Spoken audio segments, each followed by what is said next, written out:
দর্শক বন্ধু, আপনারা দেখছেন একে নিউজ বাংলা। আর এই মুহূর্তে উপস্থিত রয়েছে কলকাতা হাইকোর্ট। বাংলাদেশ আমাদের প্রতিবেশী দেশ, সেই দেশের সংখ্যালঘুদের উপরে আক্রমণে আমরা ব্যথিত এবং বাংলাদেশে যেটা ঘটছে সেটা নিন্দা করছি। আমাদের দেশ ভারতবর্ষ, সেই ভারতবর্ষেও আমাদের সংখ্যালঘু সম্প্রদায়ের মানুষের উপরে একের পর এক আক্রমণ হচ্ছে।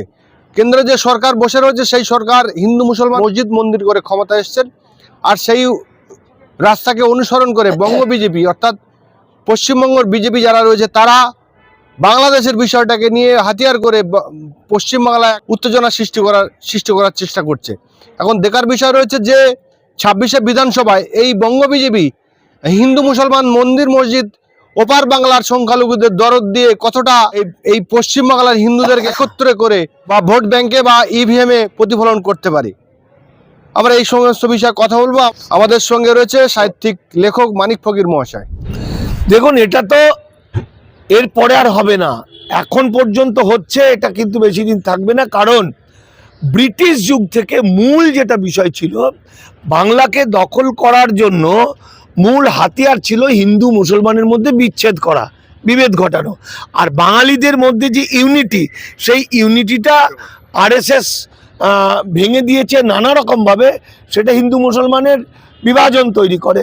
এবং স্বাধীনতার আগে থেকে আরএসএস প্রতিষ্ঠার সময় থেকে যতবার দাঙ্গা করেছে, যত বেশি দাঙ্গা হয়েছে, তত আরএসএস বেড়ে গেছে। এটা এইভাবেই করেছে। আজকে যখন 2026 সাল তথাকথিত হিন্দু রাষ্ট্র ঘোষণা, এবং এখানে কিছুটা শেষ মুহূর্তে কিছুটা কফি টাচ দিচ্ছে, সে দুর্গাপুজোর শেষ চোখটা ফিনিশিংটা দিচ্ছে, অর্থাৎ এরপর আর দাঙ্গা লাগবে না। তার কারণ দাঙ্গা লাগানোর কোনো প্রয়োজন হবে না, কারণ তাদের মনোবাঞ্ছা পূর্ণ হয়ে গেছে। কারণ এসআইআর এর মধ্য দিয়ে তারা বা এনআরসির মধ্য দিয়ে তারা বাংলাকে দখল করার কাজ শেষ করে নিয়েছে। মনুস্মৃতি লাগু করতে চলেছে, তারা শেষ করে নিয়েছে, মানে শেষ করতে চলেছে, মনুস্মৃতি লাগু করতে চলেছে। এবং ওরা মনে করছে বাংলায় সেই আদি যুগ আবার ফেরত চলে আসবে। আর আরএসএস এর মধ্যে, যে বিজেপির মধ্যে যারা আছে, দু ধরনের মানুষ আছে। এক ধরন একবারে বোকা, কিছুই জানে না, তারা তৃণমূলের ওপর রাগ থেকে, সিপিএমের ওপর রাগ থেকে, অমুক পার্টির ওপর রাগ থেকে রাগ মেটানোর জন্য তারা বিজেপি করছে। আর একটা দল আছে ব্রাহ্মণ্যবাদী, মনে মনে তারা ব্রাহ্মণ্যবাদী, মনের ভিতরে তাদের মধ্যে কুভাবনা আছে। যেমন এই আরএসএস এর যে ছেলেগুলো টিভিতে বসে বসে বড় বড় ভাষণ দেয়, আমার তাদের নাম মুখ দিয়ে উচ্চারণ করতেই ঘৃণা হয়। এরা চোখের সামনে মানে স্টেট বলছে মানুষকে মারতে হবে, তাড়াতে হবে। আমরা অবাক হয়ে যাই, কোনো শিক্ষিত মানুষ, কোনো ভদ্রলোক, কোনো মানবতা সম্পন্ন মানুষ কোনোদিন বিজেপি আরএসএস হতে পারে না, পারে না, পারে না। এরা নৃশংস, এরা বিভৎস। এদের চেনার উপায় হচ্ছে এদের মুখের ভাষা প্রচণ্ড খারাপ। এরা সব সময় নোংরা নোংরা ভাষা বলে। ফলে এই যে তারা কিন্তু বাংলাকে দখল, তাদের সাবজেক্ট হচ্ছে বাংলাকে দখল করা। বাংলায় বসে তারা ভারতের অন্যান্য রাজ্য দখল করার হিম্মত তাদের নেই। তাদেরকে যে ডিউটিটা দিয়েছে সেই ডিউটিটা করবে। তাদের ডিউটি হচ্ছে বাংলায় বিভাজন তৈরি করা, বাংলা দখল করার জন্য হিন্দু মুসলমান বিভাজন করে রাখা। ফলে সে বাংলাতেই ঢাক বাজিয়ে চলেছে। সে উত্তরপ্রদেশে কী হলো, মধ্যপ্রদেশে কী হলো, তার এটা দেখার দরকার নেই। ফলত প্রতিদিন যে মুসলমান নিধন হচ্ছে, প্রতিদিন যে সংখ্যালঘুদের উপর নির্মম অত্যাচার হচ্ছে, তাতে এদের কিচ্ছু যায় আসে না।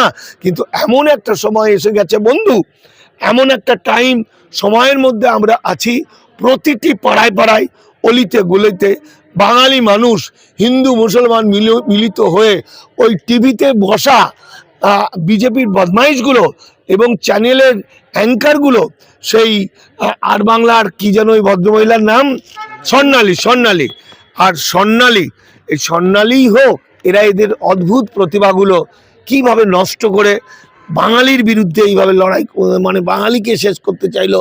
বাঙালি এদের ঘৃণা করে। শুধু তাই না, এদের রাস্তাঘাটে বেরোনো বন্ধ হয়ে যাবে। কিছুদিন পর ভাঙচুর মারপিট হয়ে যাবে। বাংলাদেশের গণ অভ্যুত্থানের সময় যেমন আমরা দেখেছিলাম, বিভিন্ন পেপার হাউস বা মিডিয়াগুলোকে যেমন আগুন লাগিয়ে পুড়িয়ে দিয়েছিল। জানি না এগুলোকে রক্ষা করা যাবে না, যাবে কি না, কিন্তু এটা আমি জানি বাঙালি এই ধরনের মিথ্যাবাদী যারা এতদিন ধরে বিজেপির হয়ে তাতিয়ে তাতিয়ে তাতিয়ে তাতিয়ে মানুষগুলোকে, যাদেরকে এই যে বোকা উদ্বাস্তুদেরকে তাতিয়ে রেখেছিল মুসলমানদের বিরুদ্ধে, আজকে সেই উদ্বাস্তুরা যখন শেষ হচ্ছে তারা কি ছেড়ে দেবে? তারা ওই স্বর্ণালী ঢন্ডালি আর ওই ময়ূক ফয়ুক হেন তেন একদম বান্ডিল করে থাকবে, ছেড়ে দেবে, এটা আমার বিশ্বাস, এবং সেটা খুব তাড়াতাড়ি হবে, দেখে নেবেন। মন্দির মসজিদ এবং হিন্দু মুসলিম করে কেন্দ্রের যে সরকার চলছে নরেন্দ্র মোদীর, সেই সরকার ক্ষমতা এসছে, সেইটাকে মডেল করে বঙ্গ বিজেপি তারাও হিন্দু মুসলমানের রাজনীতি শুরু করেছে এই পশ্চিমবাংলায়। দেখুন, এটা বিজেপি হচ্ছে এমন একটা পার্টি, বিজেপির নিজের অস্তিত্ব সেরকম নেই। বিজেপি আরএসএস এর শাখা সংগঠন। আরএসএস হচ্ছে পৃথিবীর অন্যতম একটি সংগঠন, ফলে এদের নিজেদের ফৌজ আছে, এরা ভয়ঙ্কর ডিসিপ্লিন, এবং এরা এদের আদর্শের বাইরে যাবে না। এদের আদর্শ হচ্ছে হিটলারের আদর্শ, মুসোলিনির আদর্শ, ফ্যাসিজম হচ্ছে এদের মূল নীতি, এবং মানুষকে শেষ করে দেওয়া, বর্ণ ব্যবস্থাকে নিয়ে আসা। ফলে পশ্চিমবঙ্গের বিজেপিই হোক, আর তামিলনাড়ুর বিজেপিই হোক, আর মহারাষ্ট্রের বিজেপিই হোক, তারা কিন্তু আলাদা করে কেউ কিছু করতে পারবে না। এরা কিন্তু তৃণমূল পার্টির মতো নয় বা অন্যান্য পার্টির মতো নয়। এদের ম্যানিফেস্টো একটাই, এদের নীতি আদর্শ, এদের সবার গুরুদেব, মানে আদর্শ যে গুরুদেব গোল ওয়ালকার, তার নীতি এবং আদর্শ অনুযায়ী সব বিজেপির মানুষগুলো কিন্তু একই কথা বলবে। ওরা বিশ্বাস করে এক চালক অনুবর্তিত, অর্থাৎ আর্য যুগে যেমন গৃহকর্তারাই ছিল শেষ কথা, তার মুখের উপর কথা বলা যেত না, এখানেও অমিত শাহের মুখের উপর কিন্তু কারো বাপের ক্ষমতা নেই কথা বলার। ফলে এখানকার বিজেপি ভালো খারাপ, ওখানকার বিজেপি ভালো এরকম নয়। তবে এটা ঠিক, আপনার প্রশ্নটা যথার্থ, যেটা অন্যান্য রাজ্যের ক্ষেত্রে হিন্দি বলয়ের ক্ষেত্রে, দেখুন হিন্দি বলে কিন্তু ওরা রামায়ণ বলতে তুলসী দাসের রামায়ণ বিশ্বাস করে। তুলসী দাসের রামায়ণের তুলসী দাস লিখছেন যে যখন রাম সীতা যখন উদ্ধার হচ্ছে, রাম যখন উদ্ধার করলেন সীতাকে, তখন সীতা ফিরে আসার পরে ভাবলেন একবার তার স্বামীর মুখটা দেখবেন।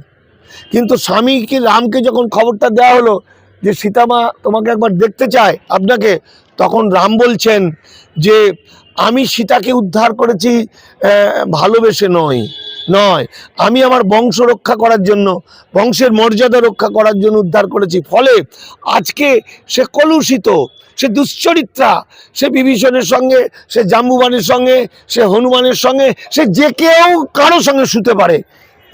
এই যে কনসেপ্ট, এই কনসেপ্টটা কিন্তু বাঙালি কনসেপ্ট নয়, এটা হিন্দি বলয়ের কনসেপ্ট। কিন্তু বাংলার সীতা হচ্ছে কৃত্তিবাসের সীতা। বাংলার সীতা আমার ঘরের মা বোন। বাংলার মা বোন যেমন কাঁদে, বাংলার স্বামী যেমন বইয়ের জন্য কাঁদে, তাই তো? হ্যাঁ, বিচ্ছেদ জ্বালায় যেমন যন্ত্রণায় ছটফট করে স্বামী স্ত্রী। ফলে বাংলার আরএসএস বিজেপি কিন্তু বাঙালিদের এই মারধর করে, ভোটার কার্ড থেকে বিয়ে করে, আরএসএস এর স্লিপার সেলদের মুসলমানদের টাকা, নেতাদের টাকা খাইয়ে, ওকে টাকা খাইয়ে, এটা টাকা খাইয়ে করতে পারে, কিন্তু আলটিমেট কিছু করতে পারবে না। তার কারণ হলো বাংলাকে, বাস্তবে বাংলার হিন্দু মুসলমান বলে কিছু নেই, কিছু নেই। আমি যে আজকে এতদিন আগে থেকেও মুসলমানদের কথা বলতাম, সংখ্যালঘু বলে একটু বেশি ভালোবাসে, ছোট ছেলেটাকে তো বাড়ির লোকেরা মা বাবা বেশি ভালোবাসে। বিশ্বনবী হযরত মুহাম্মদ বলেছেন সংখ্যাগুরুদের সবসময় দায়িত্ব হচ্ছে সংখ্যালঘুদের হেফাজত করা, এবং যদি সংখ্যালঘুদের তারা রক্ষা না করে তাহলে আমি আল্লাহর কাছে দরবার করব, নালিশ জানাবো। এটা তো সত্যি। ফলে আমি এখানে সংখ্যালঘু ভাইদের সঙ্গে মিশেছি, খেয়েছি, থেকেছি, তাদের ভালোবেসেছি, কিন্তু সেটা নিয়ে কোনো খবর হয়নি। আজকে যখন সংখ্যালঘুদের পাশে থাকি, কথা বলি, তখন এই বাঙালিদের একটা অংশ আমাকে সারাদিন খিস্তি করে গালাগালি দেয়। এই বাঙালিগুলো কিন্তু প্রকৃত বাঙালি নয়। এই বাঙালিগুলো মাত্র কিছুদিন আগে আসা, ওপার বাংলা থেকে অবৈধ পথে আসা আরএসএস বিজেপির কুত্তা বিড়াল, ভয়ানক বদমাইশ। এরা খুবই বদমাইশ। ফলে এরা যখন বাতিল হয়ে যাবে, এরা তো থাকবেই না। এদের মধ্যে যারা প্রচুর ভালো আছে তাদের পাশে তো আমরা আছি। যে শয়তানগুলো যখন থাকবে না তখন কিন্তু বাংলাকে ধ্বংস করা, বাঙালিকে ধ্বংস করা কিন্তু অত মুখের কথা নয়। কারণ বাঙালির তখন কিন্তু আরো আরো হিন্দু মুসলমান সব এক হয়ে যাবে। দেশভাগে বলি হওয়া মানুষদের মধ্যে অসংখ্য মানুষ যারা খুব ভালো মানুষ, যাদেরকে আমরা বুক দিয়ে রক্ষা করব, এই রক্ষা করাটা শুধু এপারের লোক, শুধু হিন্দুরা নয়, হিন্দু মুসলমান সকলে মিলেই করবে।